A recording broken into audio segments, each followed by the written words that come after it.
Hi friends, 23வது நாளுக்கு morning tiffin என்னன்னு பார்த்தீங்கன்னா பச்சைப்பயிறு தோசை.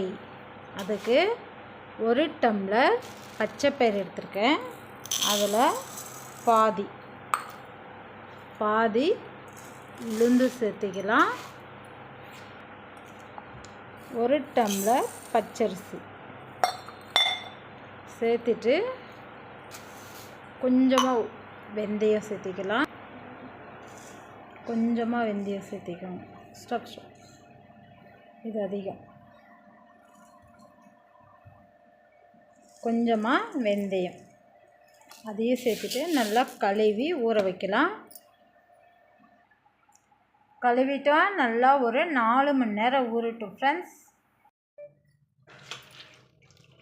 நமக்கு நல்லா பாசி பருப்பும் உளுத்தம்பருப்பு அரிசி வெந்தயம் ஊற வச்சது நல்லா ஊறிடுச்சு. நைஸாக ஆட்டி எடுத்துக்கலாம். மிக்ஸி ஜாரில் ஊற வச்ச பாசி பருப்பை சேர்த்திடலாம்.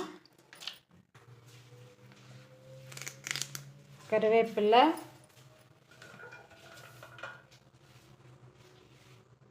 பூண்டு, காரத்துக்கு பச்சை மிளகாய், உப்பு, சீரகம் 1 ஸ்பூனு. இதை நல்லா நம்ம தோசைக்கு ஆட்டுற மாதிரி ஆட்டிட்டு வந்துடலாம்.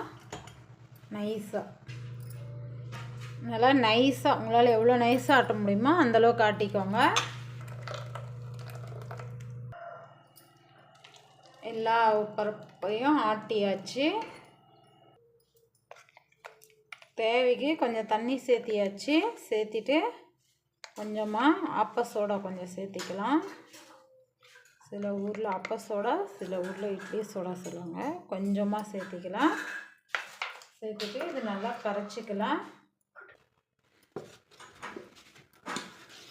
இந்த சோடா சேர்த்துனால நல்லா கரைச்சிக்கலாம் ஃப்ரெண்ட்ஸ்.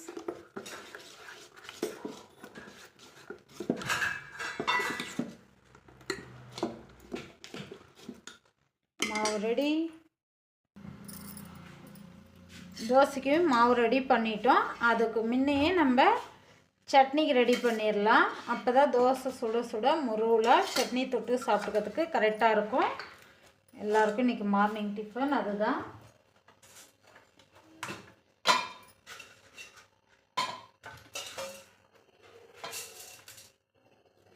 எண்ணெய் ஊற்றியாச்சு. கடலைப்பருப்பு, உளுத்தம்பருப்பு,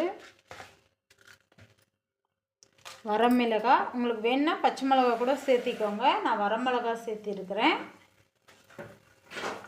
கலர் நல்லாயிருக்கும். நம்ம கேரட் சட்னி கலர் மாறாதுக்கிறதுக்கு நம்மளுக்கு அது கரெக்டாக இருக்கும். அதனால் நான் வரமிளகாய் எடுத்திருக்கேன். பூண்டு,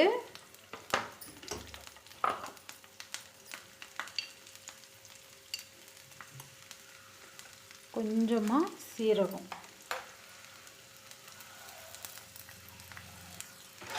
நல்லா வதக்கிக்கலாம்.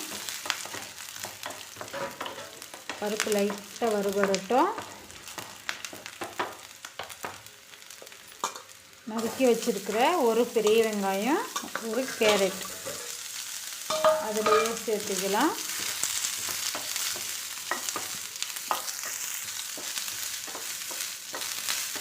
நல்லா வதக்கிக்கலாம் ஃப்ரெண்ட்ஸ்.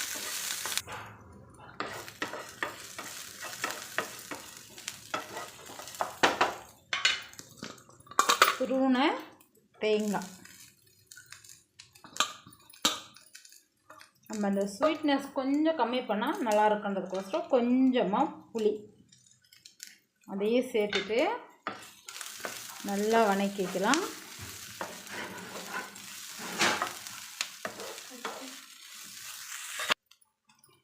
காய் வதங்கிருச்சு.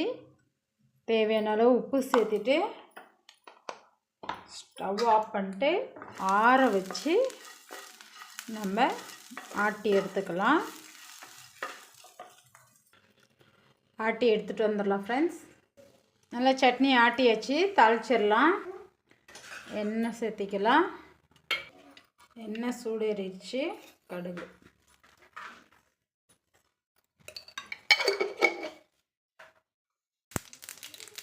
கடுகு பொரிஞ்சிருதும் கருவேப்பிலை சேர்த்துக்கலாம். தாளிப்பு சேர்த்துடலாம். என்னுடைய ஸ்டைலில் கேரட் சட்னி ரெடி ஃப்ரெண்ட்ஸ்.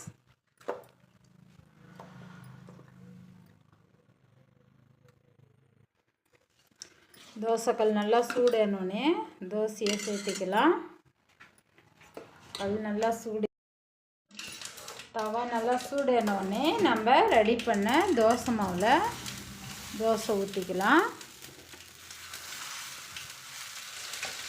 நல்லா முருகலான தோசை. நீங்கள் யாருக்காவது கொடுத்தீங்கன்னா அவ்வளோ சீக்கிரம் எதில் செஞ்சுருக்குறோங்கன்றதே டக்குன்னு கண்டுபிடிக்க மாட்டாங்க. வாசனை ரொம்ப ஹெல்த்தி ஃபுட்டானது. ஸ்மெல்லு நல்ல குட் ஸ்மெல். நம்ம சேர்த்துருக்கிற கருவேப்பிலை, பச்சை மிளகா, பூண்டு, சீரகம் அரைச்சிருக்கிறதுக்கு நல்லா கம்மன்னு வாசனை சூப்பராக இருக்குது. 3 தால் தோசை நல்லா வேகட்டும் ஃப்ரெண்ட்ஸ். இந்த மாதிரி நல்லா கலர் திரும்பின உடனே திருப்பி போட்டுக்கலாம்.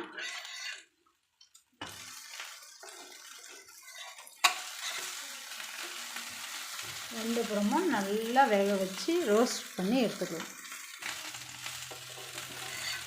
இன்னொரு புறமும் வெந்துருச்சு. நம்ம தோசை ரெடி ஆயிடுச்சு. தோசை ரெடி. 3 தால் தோசை. தோசையும் சுட்டாச்சு. கேரட் சட்னியும் இன்றைக்கி அட்டையாச்சு.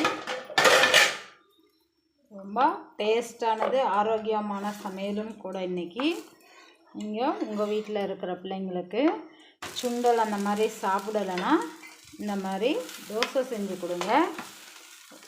ரொம்ப சாப்பிட்றதுக்கும் நல்லாயிருக்கும், ஆரோக்கியமான உணவும் கூட. நல்லா மெலிசான தோசை சட்னி ரெடி.